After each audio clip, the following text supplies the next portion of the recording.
Mheshimiwa Dr. Mwakyembe ametoa kauli hiyo leo jijini Dar es Salaam mara baada ya kukutana na wahadhiri na wanafunzi kutoka shule ya sheria Chuo Kikuu cha Dar es Salaam kwa lengo la kupokea mapendekezo ya kanuni ya kusimamia sheria mpya ya msaada wa kupata msaada wa kisheria iliyopitishwa na bunge lililomalizika mwishoni mwa wiki iliyopita. Mheshimiwa Dr. Mwakyembe amesema Tanzania haina sheria wala kanuni zinazowadhibiti na kuwasimamia wanasiasa wanavyoweza kutekeleza majukumu yao uchaguzi unapomalizika, jambo ambalo limeleta mvutano, akitolea mfano zuio la kuendesha shughuli za kisiasa hadi uchaguzi wa mwaka 2020 linalolalamikiwa na vyama vya upinzani. Rais alichofanya ni kusema tena ianzia ni Kahama.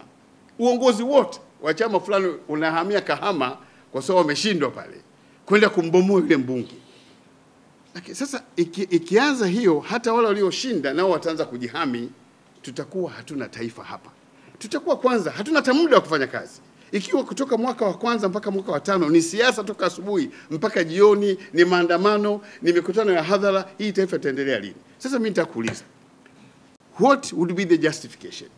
Katika mkutano huo, wahadhiri wa shule kuu ya sheria Chuo Kikuu cha Dar es Salaam wamemtaka Mheshimiwa Mwakyembe kushughulikia kauli zinazotolewa na viongozi mbalimbali zinazoashiria kuvunja katiba na utawala wa kisheria, kitendo cha jeshi la polisi kuchanganya makosa ya jinai na makosa ya madai, kuheshimiwa kwa sheria na haki za watoto wanaokinzana na sheria katika ngazi ya mahakama na polisi, ambapo pia walihoji namna ambavyo serikali ilianza kushughulikia suala la madawa ya kulevya. Experience mwenyewe ambayo inanifanya leo hii nishukuru Mungu ulimpata kiongozi wa nchi ambaye unamuona na commitment ya sio 100%, 200% kuhusu hii swala kwetu, na uhakika hivi tutashinda. Nilijaribu mwenyewe kwa sababu wakati huo nilitoa ripoti na Interpol kwamba kuna dawa nyingi zinapitishwa uwanja wa ndege, tukaweka pale vita kubwa, tumepigana.